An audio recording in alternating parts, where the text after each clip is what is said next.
എല്ലാ പ്രിയപ്പെട്ട വിദ്യാർത്ഥികൾക്കും പുതിയൊടിയിലേക്ക് സ്വാഗതം. Calicut university 2ാം semester supplementary improvement പരീക്ഷയും അതുപോലെ തന്നെ 4th സെമസ്റ്റർ എക്സാമും ഏതാണ് ആദ്യം നടക്കുക, എങ്ങനെയാണ് നടക്കുക എന്നൊക്കെ പല വിദ്യാർത്ഥികളും ചോദിക്കുന്ന സംശയമാണ്. കാരണം 2 സെമസ്റ്ററും എഴുതേണ്ടതായ വിദ്യാർത്ഥികളുണ്ട്.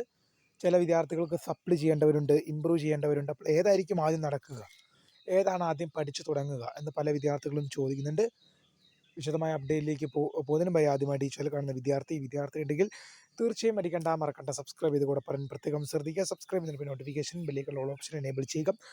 ചാനലിലെ വീഡിയോസ് നിങ്ങൾക്ക് ഉപകാരപ്രദമാകുന്നുണ്ട്, തീർച്ചയായും ലൈക്ക് കൂടി ചെയ്യുക. അതുപോലെ നിങ്ങളുടെ സുഹൃത്തുക്കളിലേക്ക് ഷെയർ ചെയ്ത് കൊടുക്കാനും കൂടി പ്രത്യേകം ശ്രദ്ധിക്കുക. അതുപോലെ നമ്മുടെ ചാനലിൻ്റെ വാട്സപ്പ് ചാനൽ ജോയിൻ ചെയ്യാനുള്ള ലിങ്ക് നിങ്ങൾക്ക് വീഡിയോയ്ക്ക് തള്ള ഡിസ്ക്രിപ്ഷൻ ബോക്സിൽ നൽകുന്നതായിരിക്കും. അപ്പോൾ നമുക്ക് നേരെ വളരെ സുപ്രധാനവും വളരെ പ്രാധാന്യമറിയിക്കുന്ന വാർത്തയിലേക്ക് തന്നെ കിടക്കാം. Calicut university 2ാം semester supplementary improvement പരീക്ഷയും അതുപോലെ തന്നെ 4th സെമസ്റ്റർ എക്സാമും ഏതാണ് ആദ്യം നടക്കുക എന്ന് പല വിദ്യാർത്ഥികളും ചോദിക്കുന്നുണ്ട്. മോസ്റ്റ് പ്രോബബ്ലി പറഞ്ഞാൽ രണ്ടും ഒന്നിച്ച് നടക്കാൻ തന്നെയാണ് സാധ്യത. കാരണം ഈ 2 പരീക്ഷയും ഏപ്രിൽ മാസത്തിൽ നടക്കേണ്ടതായിരുന്നു.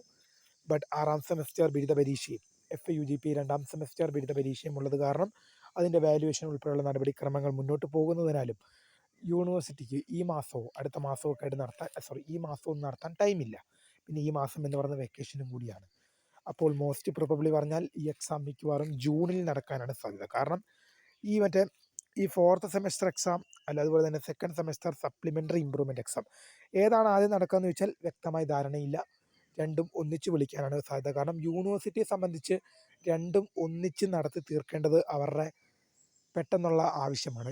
2 എക്സാമും അവർക്ക് നടത്തി തീർക്കണം. അപ്പോൾ അങ്ങനെ വരുമ്പോൾ ഒന്നിച്ച് വിളിക്കാൻ തന്നെയാണ് സാധ്യത. കാരണം ചില ഘട്ടങ്ങളിൽ കണ്ണൂർ യൂണിവേഴ്സിറ്റിയുടെ എക്സാമുകളും 4th സെമസ്റ്റർ എക്സാമിൻ്റെ ഒപ്പം തന്നെ വിദ്യാർത്ഥികൾ 2nd സെമസ്റ്റർ സപ്ലിമെൻ്ററി ഇമ്പ്രൂവ്മെൻറ്റ് പരീക്ഷ എഴുതേണ്ടി വന്നിട്ടുണ്ട്.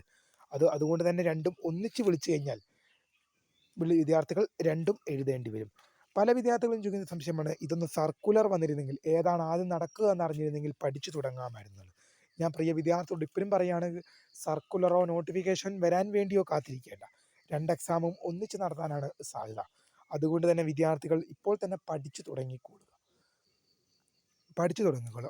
ഓരോ സെമസ്റ്റർ പരീക്ഷയും നമ്മൾ കംപ്ലീറ്റ് ചെയ്ത് പോകുമ്പോൾ ആ സെമസ്റ്റർ സപ്ലി ഇല്ലാതെ പോകുന്നത് തന്നെയാണ് ഏറ്റവും ഉചിതമായ മാർഗം എന്ന് പറയുന്നത്. സപ്ലി വന്നു കഴിഞ്ഞാൽ പിന്നീട് വിദ്യാർത്ഥികൾക്ക് തന്നെ അത് ബുദ്ധിമുട്ടായി മാറും. അതുകൊണ്ട് തന്നെ ഓരോ സെമസ്റ്റർ കഴിഞ്ഞു പോകുമ്പോഴും എങ്ങനെയെങ്കിലും പാസ് ഔട്ടായി പോകുന്നതാണ് ഏറ്റവും നല്ലത്. അതുകൊണ്ട് തന്നെ ഇപ്പോൾ തന്നെ നിങ്ങൾ പഠിച്ചു തുടങ്ങിക്കോളും. ഏതാണ് ആദ്യം നടക്കുക എന്ന് ചോദിക്കുന്ന വിദ്യാർത്ഥികളോട് പറയാനുള്ളത്, രണ്ടും ഒന്നിച്ച് നടക്കാൻ തന്നെയാണ് സാധ്യത. കണ്ണൂർ യൂണിവേഴ്സിറ്റിയിൽ ഉൾപ്പെടെ അങ്ങനെ നടന്നിട്ടുമുണ്ട്. 4th സെമസ്റ്റർ എക്സാമിൻ്റെ കൂടെ ഈ ഏപ്രിൽ മാസത്തിൽ 4th സെമസ്റ്റർ എക്സാം ഉണ്ടായിരുന്നു. അതിൻ്റെ കൂടെ തന്നെ 2ാം സെമസ്റ്റർ സപ്ലിമെൻ്ററി ഇമ്പ്രൂവ്മെൻറ്റ് പരീക്ഷ നടന്നിട്ടുണ്ടായിരുന്നു.